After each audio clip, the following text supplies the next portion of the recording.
What is up, YouTube? It's Ricky Bobber and welcome to my channel.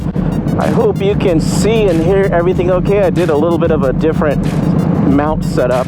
I got a chin mount finally. I finally gave in and bought one, and I put it together yesterday.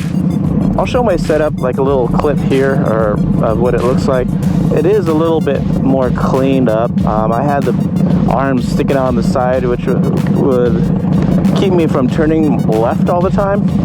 So now everything's right in the middle, and I kind of altered it a little bit to put my mic adapter. So I actually glued the mic adapter to the chin mount, and you'll see the picture here. But something I wanted to talk about is, and you may have seen it in the title, is how I made over $500 with my bike in 30 days.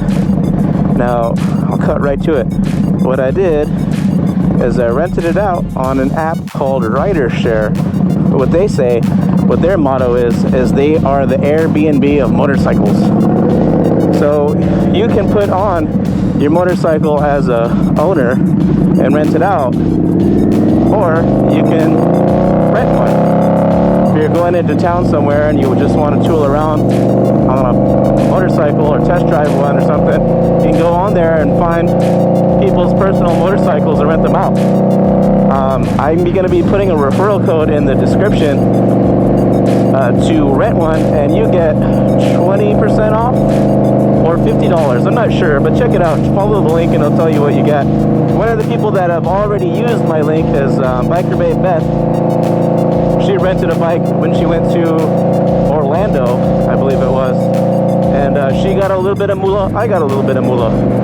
So if you ever do it, consider using my link. So I rented my bike out for $510, not all in one rental, but it was in, how many? It was in three. So 3 people rented my bike, and it was all within a month span. It's pretty cool, you know. Hey, that's $500. That's like a $500 raise. You don't have to do anything. You don't have to work for it. You don't have to sell anything. You're letting somebody use your bike when you're not riding it. Now, the way it works is you go through the website. Now, I don't think they have an app yet, which is one downside. So if I had to rate it, I'd give it 4.5 stars. The half a star is because they don't have an app. It's just a website.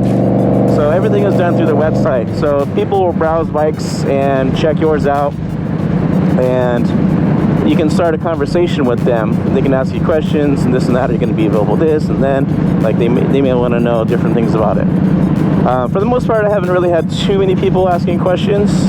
They just look at it, and if the availability matches my availability, they'll just book it. You have to accept it though. They can't just book it without you accepting it, because you might have something going on. But if it's within your availability and you've got nothing else going on, you can accept it.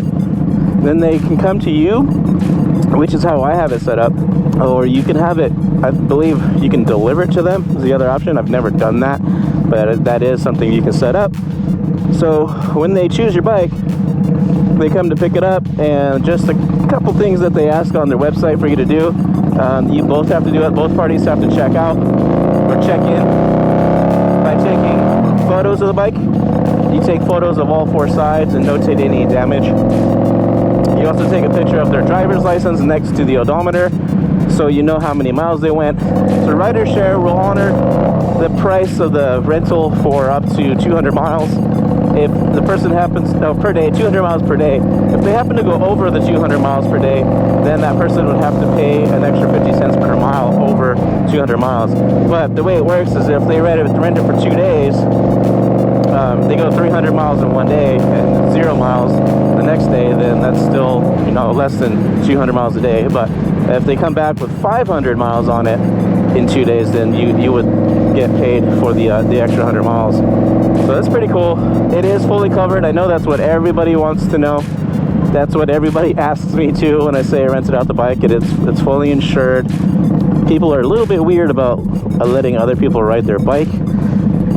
It's just an inanimate object. It's not my girlfriend, so I don't care really. Now, if you're a renter and you're coming into town, it's the same thing. Just like you're checking out an Airbnb or something. You just rent it out, pick it up, take your pictures, get the keys, drive around, return it when you're supposed to, boom. That's it. No real complaints about the company itself. The people that you will get will be a grab bag of people. I did have one guy that was kind of a D-bag.